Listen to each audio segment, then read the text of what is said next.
জুলাই গণ অভ্যুত্থানে নরসিংদীতে নিহত শহীদ পরিবারগুলোতে নেই ঈদের আনন্দ।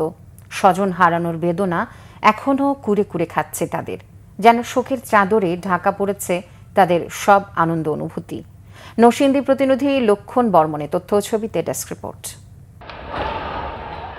হাজারো প্রাণের বিনিময়ে বিজয় আসে জুলাই অভ্যুত্থানে। নরসিংদীতে শহীদ হন কমপক্ষে 22 জন।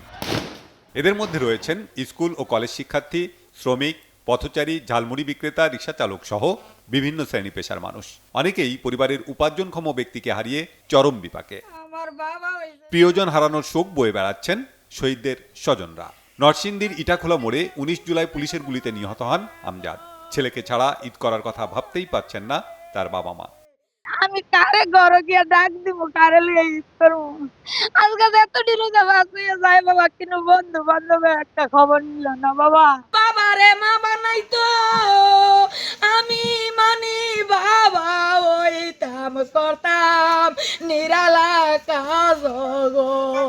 আমার ঘর গেলে উঠে নাই রে, কারে লইয়া করমু আমি সান্দার ঈদ বাবা গো।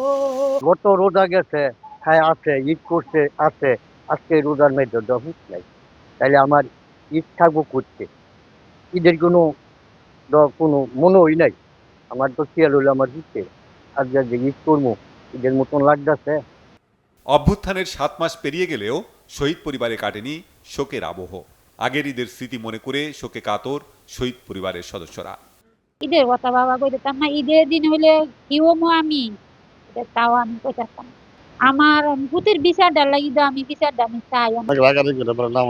এগুলো তো আমার দিকে শোক যে কতটুকু আছে এটা আমার দাবি বুঝছি। আমি ওই দিন কেরা টেয়া দিব, পয়সা দিব, কেরা কি দিব, আমি এই করি আমার কত আমার ছেলেরা একবার দেখাতাম তো আমার কি হইলে আমি এবার কেমনি ঈদ করবো চিন্তা করতাম। নরসিংদীর 22 শহীদ পরিবারের পাশে আছে জেলা প্রশাসন। যে ঈদটা উদযাপন করবে সেখানে তাদের সবচেয়ে প্রাণের একজন মানুষ নাই, সেই জন্য তারা যাতে সেই শোকটা কিছুটা হলেও ভুলে থাকতে পারে, আমরা সকল উপজেলা নির্বাহী অফিসারকে বলেছি যে তারা নিজ নিজ অধিক্ষেত্রে তাদের যোগাযোগ রাখার জন্য, ক্ষেত্র বিশেষে তাদের বাড়িতে যাওয়ার জন্য ঈদ সামগ্রীর একটা বক্স তাদের পরিবারে পৌঁছে দেওয়া হয়। সকল উপজেলা নির্বাহী অফিসার সেই কাজটা করেছে। গণহত্যায় জড়িতদের বিচার দেখার অপেক্ষায় জুলাই অভ্যুত্থানে নিহতদের পরিবারের সদস্যরা। Bangla vision news desk.